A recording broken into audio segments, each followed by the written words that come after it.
What's up, Tiger fans? We are back with another episode of TigerCast, the official podcast of Towson Athletics. I'm Laura Leidig for the Towson Sports Network, and I'm here with the Director of Digital Media, Ben Rosenbaum, and women's lacrosse player, Sami Chenoweth. Thank you guys for joining me. How are you doing today? Pretty good. Can't complain. I'm good. Happy to be back. Yeah, glad to have you back on another episode. I'm just going to get right into it. Sami, give us some background about you. What's your hometown, your major? So I'm originally from Manchester, Maryland, or Carroll County. It's like 45 minutes down the road. I'm a biology major, and I am a super senior here at Towson. So 5th year because COVID kind of screwed up senior season. So you're a biology major. What made you choose that major?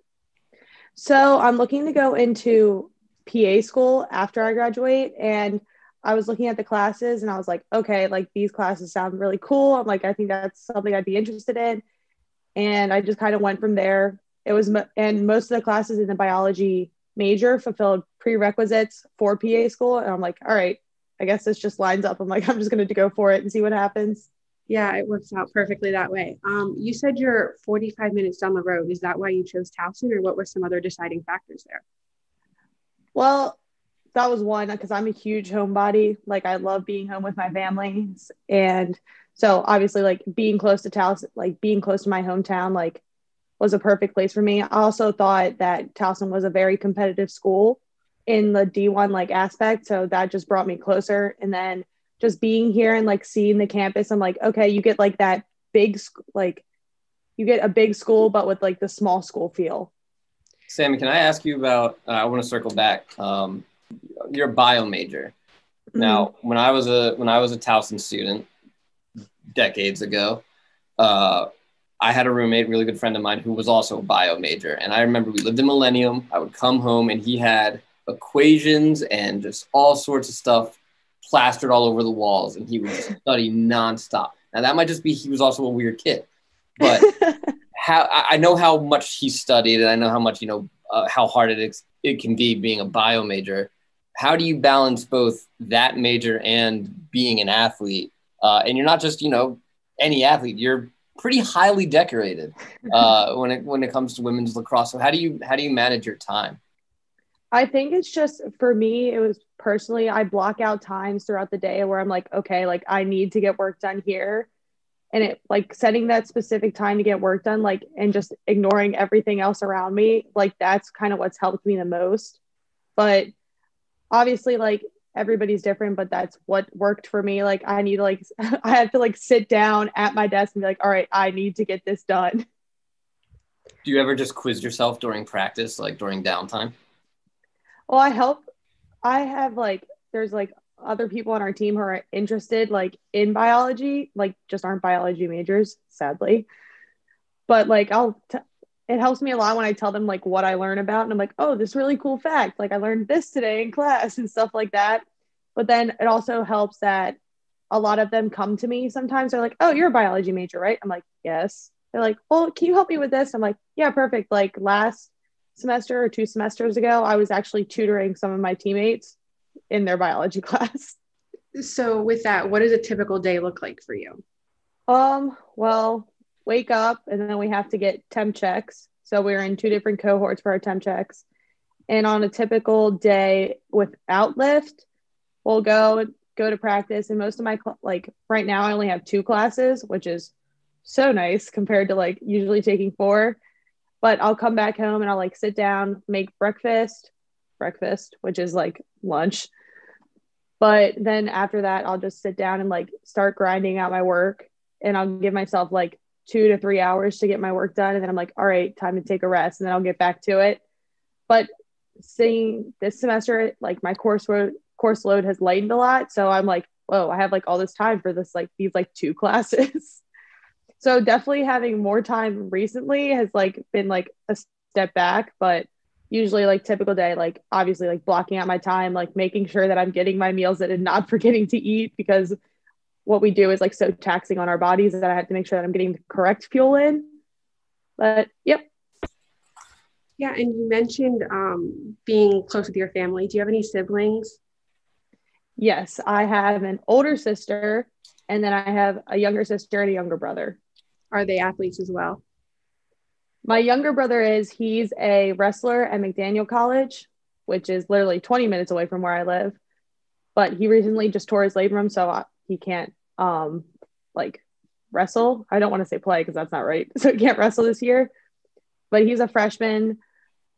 But we've all been like in sports. Like my younger sister ran track, and then my older sister, her sport was mainly soccer, and then she did a little lacrosse. But I'm like the only like lacrosse player. You played other sports in high school too. No, you played soccer and ran track. Yep. How did you pick, I guess, to focus on lacrosse? And do you ever miss playing soccer? I'm not going to ask you about track. I also ran track, and I don't miss those days, but that was because I was very slow. Neither do I. But how did you pick to kind of focus on lacrosse?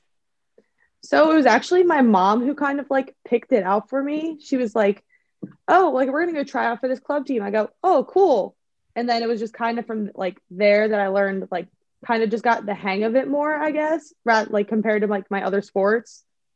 And it also, I just like fell in love with like the game itself. Like soccer, I enjoyed, but I just fell in love with lacrosse. Did you play defense in soccer also?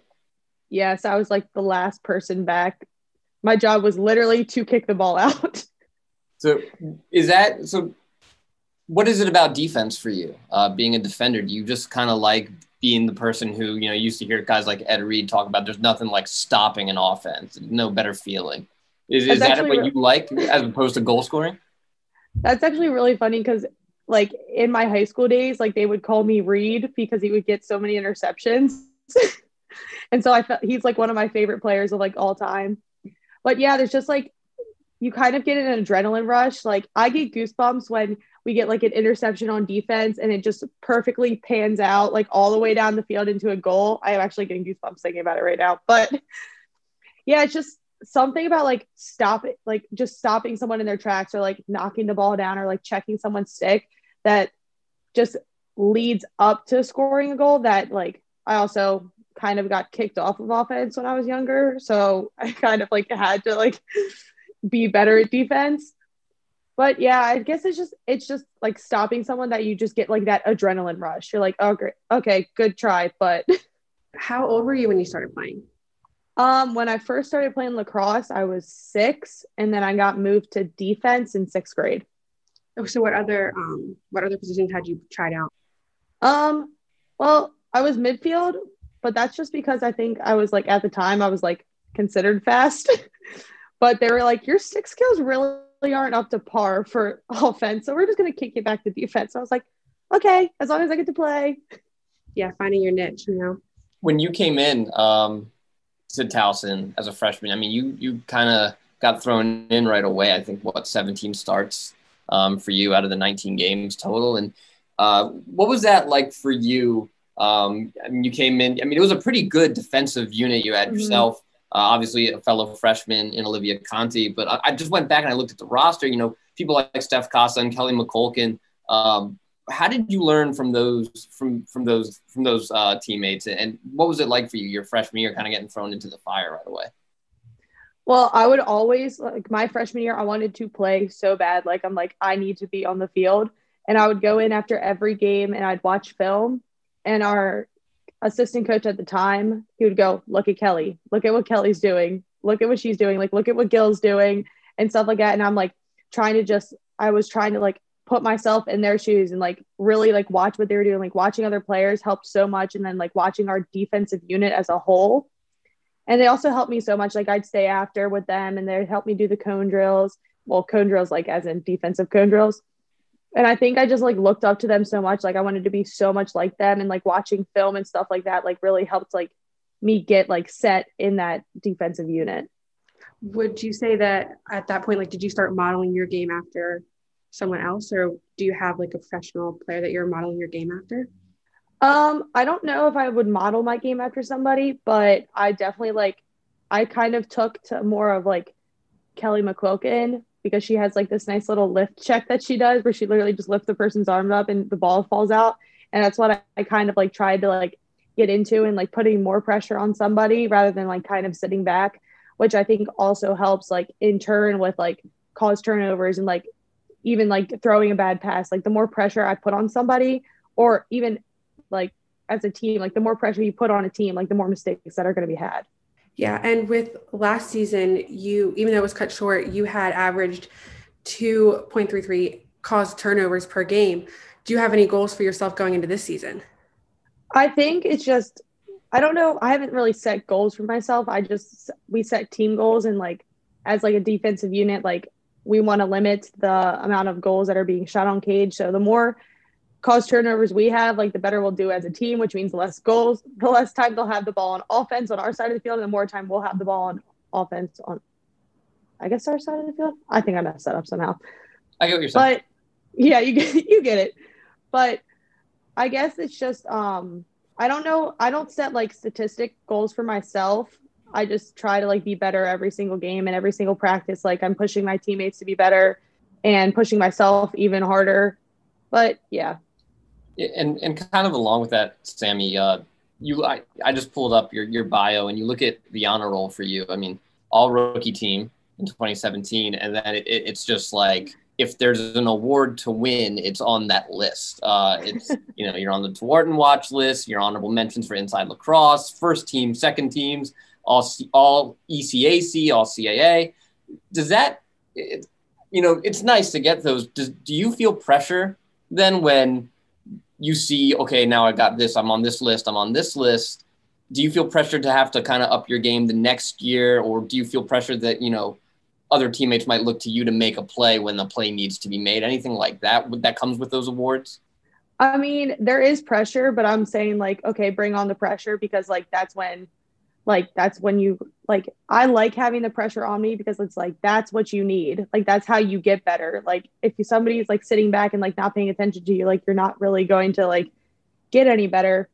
But sometimes like obviously like I'm not like super confident all the time, and like that's what people look at me and they're like, oh, she's super confident, like she's done all this and this, and it's like, no, it's just I work really hard to like get to where I am, and like sometimes I feel like lucky to like get all these awards, because I know my teammates are working just as hard, but like they're just kind of like in the background, which kind of sucks, because it's like we're not like a super like big name school, and that's what I feel like honored that I'm bringing, is like seeing these like awards and stuff. Like they're great and all, but it's like we're just bringing more stuff to Towson and saying like Towson Lacrosse, like we're not just some team that you can just like run over, like we're going to give you a fight.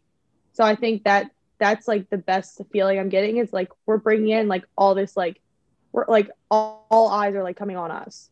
Is it weird? So when you're a player like yourself who is decorated and everybody knows about you, everyone knows stay away from 18 when you're on offense, because you don't want to turn the ball over if you're another team. You don't, anything like that. Like you see it on, it's always interesting. We hear about it from teams from a defensive standpoint. Like let's look at your guys' team. Like, oh, don't let Blair Paris get in on goal. Don't let Shelby Stack catch. Anything like that.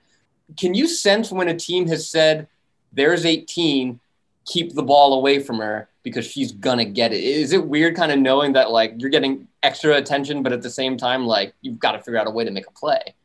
Yeah, that's what, like sometimes it sucks because I like love like having like 1v1 like drives, or like somebody driving on me. Like when I'm not like getting like that pressure, like I'm like, all right, well, can somebody like come at me? So I even like in practice, like I try to get on the people who are going to drive. Like I try to get on Shelby because I know she's gonna make me better. I try to get on Blair, like our main drivers, like I try to be on, because it's like we're all making each other better. But in games, like sometimes like people are like, oh, like let's not like drive on her. Do you ever dare offensive players to try it? I mean, I like it. In practice, I'll be like, all right, come on, Thor, like, let's go. Like, what do you have? And stuff like that. But obviously I can't do that in a game, because I don't think that'd be a very good sign. That's a fair point. But also even like some people, like I feel like we have a very good, like we have a strong, like 1v1, like down low, like me and Erin. Like Erin Williams has come so far in like her 1v1 defense. And I feel like us back there, like as a defensive unit, like communicating to each other, like teams are going to have to like bring their best back there. I mean, you're like everything you're saying, you're coming across as what seems like a leader on the team. Who else are you guys looking to as leaders and moving forward into the season? So Shelby, my roommate, we're both very vocal. Like our captains, like I think we picked like the best captains because we're all very passionate about our sport. Like we want the best for our team. We want to achieve all the goals that we're setting. Like we want a CAA championship so bad, and like we're willing to put in the work. But like there's other people that like have also like stepped up, like Carrie Thornton. She's really coming like out of her shell, like into her like junior role. She was as soon as she came in freshman year, like watch out because she can finish, she can dodge.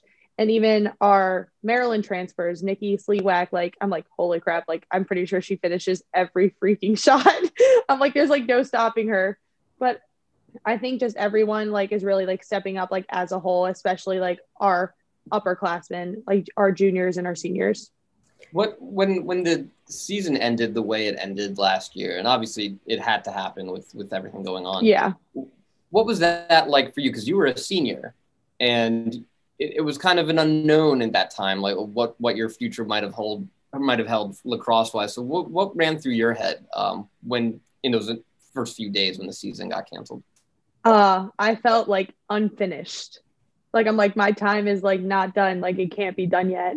And we were all like our whole like senior group was texting, and I was texting Shelby, and Shelby's like, "You're gonna take your 5th year if they give us one, right?" I'm like, of course. But it just felt like we were just like it just ended. Like there was nothing, and we were all home, like sitting there. We're like twiddling our thumbs. We're like, and then we kept getting emails about our tickets for home games coming out, and I'm like, oh, we'd be playing Elon, or oh, we'd be playing James Madison right now. Like we'd be in the CAA championship and stuff like that. But when we got like the email saying like, oh, or not even the email, it was like an Instagram saying NCAA is giving athletes their 5th year back. I was like, oh my God. I'm like, we're gonna take it, right? So with building off that, going into this season, how have you guys been preparing? Just because I know like there's probably guidelines that you guys are having to follow. What changes are you seeing with preparing, and what is the mindset going into this season after last season was cut short? I guess our mindset now as a team is like we're setting our goals, like we're trying to achieve those goals, and we're going one day at a time because it's like the next day is so like not unexpected, but you can't schedule anything because like you never know what's going to happen. Every week we're getting tested for COVID. Next week, I'm pretty sure our whole team gets tested. So there's all these precautions that we're taking as a team and sacrifices we're making as a team for us to have this season. And so I think our mindset is like, we're making these sacrifices and we're not making them to lose. So what are you seeing with practice and stuff? What kind of changes are you guys having to go through with COVID? Well, we can't lift together as a team, which kind of sucks, which like our team lift, like we get really hyped before practice because we get to play music, and it's like obviously like we're lifting weights. But for the first couple of weeks it was really tough because we were also practicing in 2 different groups. So it's like you're like looking down at the other end of the field, you're like, oh, I'm like, I miss playing with them. But then when we all came together, we're like, oh my God, like we have so many people, like we can get so many reps in, we can really push each other during this time. So like as like a whole, I don't think we've changed that much in our practice. Like Sonia and Mike and Shanna are all keeping us, like we have scheduled drills that we're going through. We have a set time limit, but overall it doesn't feel as different as it did last year, except with the masks. I always kind of joke with Sonia, and it's not really a joke because it's true. There's always the kind of unknown freshmen that end up making a huge impact. You know, I think back to people like Caitlin Montalbano, Natalie Samalte, Blair Perry last year. Who's a freshman that you've seen so far in practice that you think is someone to keep an eye on? I think Lindsay Marshall is. Like, she is like crazy good at the draw, and she's like tall, so she can get up there. But I think she's really like coming into her role as a freshman. Like Mike is like really like hammering her to like drive more, and like I think she just needs to get past like the jitters, but she can definitely make a difference on the field. So you were also invited to try out for the U.S. national team. I mean, how are you feeling about that? How are you preparing? Can you tell us about that? Well, when I first got the email, it was like 11 o'clock at night, and I was just like scrolling through my emails. I was like, oh my God. I'm like, nobody else is around me. Like, what? I'm like, nobody's seeing this. But I was definitely nervous at first because then USA Lacrosse like put out like the list and my name was like right above Taylor Cummings. And I was like, oh my God. I'm like, I'm going to be trying out with Taylor Cummings and Kylie O'Miller and all these amazing players. But now it's just more of like an honor because again, like we're bringing like the sites to Towson. Like anybody anywhere can like be like, you don't have to be like a big name school to make a difference. Like you don't have to be a player at a big name school to make a difference. Like just go out, and Sonia says it all the time, like just go out and play lacrosse. Have you had Team USA tryouts or have you not had those yet? No, they got pushed back because of COVID. Like they were supposed to be like, I sent like, it was like this little like application. I'm like, oh, why not? Let's just send it in. Yeah. But that was like back in March and was supposed to be in the summertime and that got pushed back, and it was supposed to be in December and it got pushed back. So now it's in June. Do you think it'll be interesting for you to kind of be, obviously you're competing for a spot for that team, but to be on a team with people that you've played against? I mean, I'm sure it's happened in club and in high school as well, but some, CAA rival type teams where you're like, oh, I want to bring it to you during the year, but we're going to be on a team now. Have you thought about that dynamic and bringing that from like kind of moving from college to an all-star team, let's call it, type of deal? It's just kind of like just crazy because it's like you're in college and you're like, okay, like these are the best people from from a high school, but now you're like, now I think about it, I'm like, all right, this is the USA team. I'm like, these are the best people from like college. I'm like, that's big league. But I'm just excited to like get the opportunity to like just play against these people in tryouts, and then if I make it, then like play with them, like because I haven't played with these people before, which is like super exciting. I'm like, these are like people I've looked up to. Like Taylor Cummings is like the queen of like lacrosse. And I'm like, I'm like still shocked, honestly. Like I was like, can't even put it into words how shocked I am that I get the opportunity. So I remember reading in the article, your coach had said that you had maximized your break and put yourself in a superb position to seize this moment, and you really dug into your training and nutrition. Can you tell us a little about how, like, what changes you made and what she means by that? Like, what have you been doing? So when COVID like started, I was like, okay, like if I'm getting the opportunity to go back and like play my 5th year, like I want to be in the best shape possible. Like coming into my senior year, like I was like in okay shape, but like I'm like I could get by, but it just wasn't like what I wanted. So over quarantine, I like started grinding. Like I started like watching like what I was putting into my body, because I was at like I had the mindset, I'm like, oh, I'm an athlete, like I can eat whatever I want.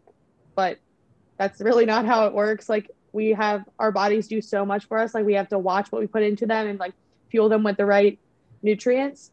So over quarantine, I was doing that. I was working out. I was pushing myself like every day. Like it sounds really bad. I'm like, I don't think I took a day off with working out for like a good like 3 months.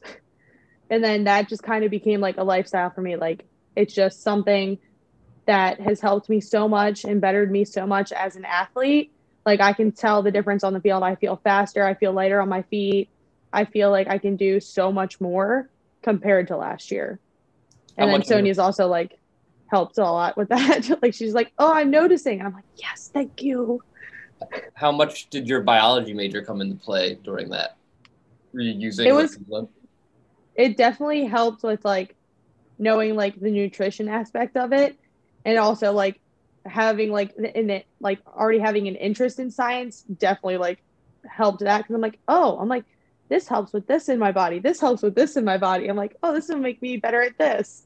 But definitely having an interest already in the body helped improve that. Seeing what you're doing outside of season to get prepared during the season, pre-game, do you have any rituals? Are you like superstitious about anything? Oh my God, I have the biggest superstitions. Like Sonia's like, you do know like this doesn't actually help, right? I'm like, but it does. And if I don't do it, I won't play well. Like I braid my hair the same way every single game. I have my game day hair. I put on my left shoe before my right shoe. I have like a set pair of spandex and sports bras that I wear, even though they're all black Under Armour. I'm like, these are the ones that I have to wear. I have a headband that I wear every single game. And usually if we go to breakfast, like I'll eat the same thing. Like I'm very like on game day, you can probably guess where I'm going to be at any given time because that's just my schedule. Where did all that come from? Like the left shoe before the right shoe, the headband, was that something from high school? Was it something that you said, I'm going to do this and this, or was it just kind of like, it just happened? It kind of like, I'm the type of person I'm like, okay, I played well this game and this is why. Like I did this before this. I'm like, okay, I played well in this game because I ate this for breakfast. But I know they like don't correlate at all. But I'm like, in my mind, I'm like, this is why this happened. It's relatable though. Like I feel like a lot of people get superstitious about things. You said you were a super senior, so you've been at Towson for 5 years. What are some of your best moments, best memories with your team, with your coach, just in general at Towson? Well, I will say beating Florida was what is definitely at the top of my list because it's like nobody was expecting us to beat Florida.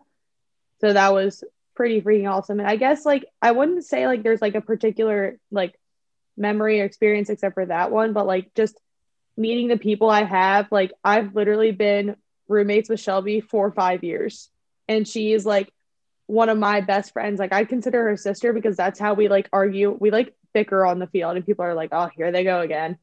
And it's just getting the opportunity to play with the people I do. Like I couldn't imagine like being anywhere else for like the past 5 years. Like this is my home away from home and this is my family. You know, we've talked about obviously your lacrosse and biology from a Towson standpoint, university, the town. What do you like to do in free time? What do you kind of do to distract yourself from lacrosse or from biology when you need to?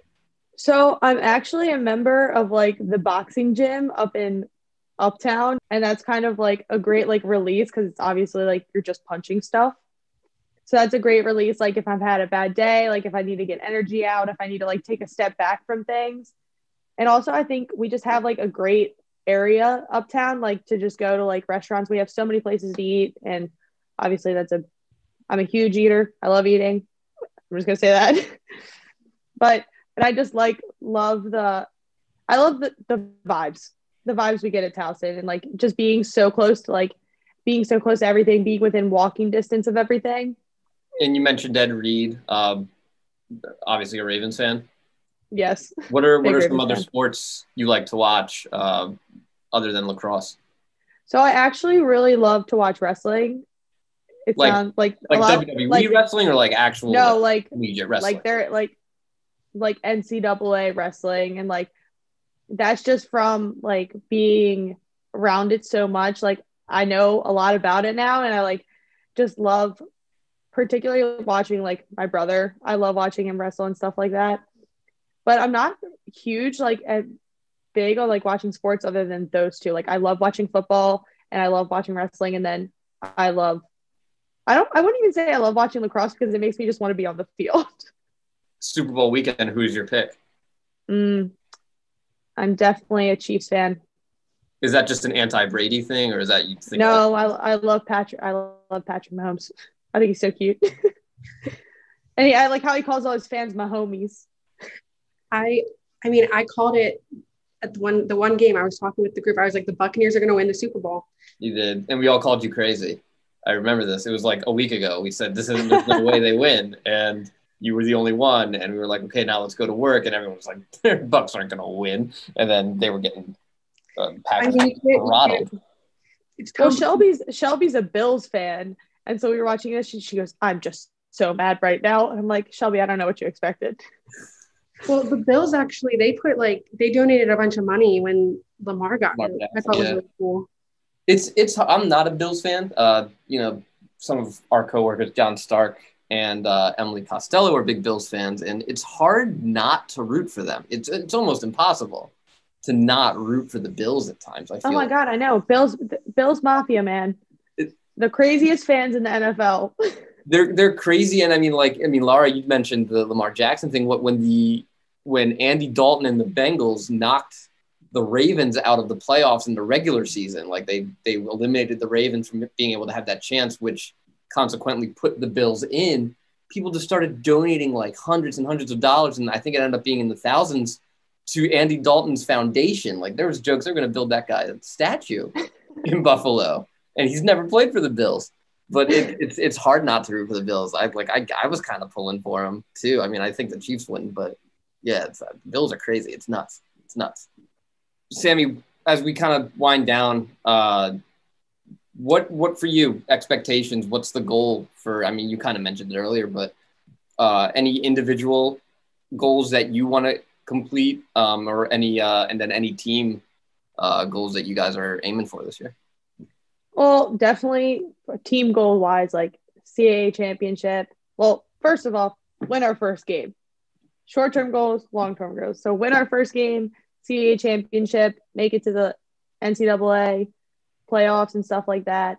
But individually, I don't think I like set expectations for myself, but I don't set necessarily goals.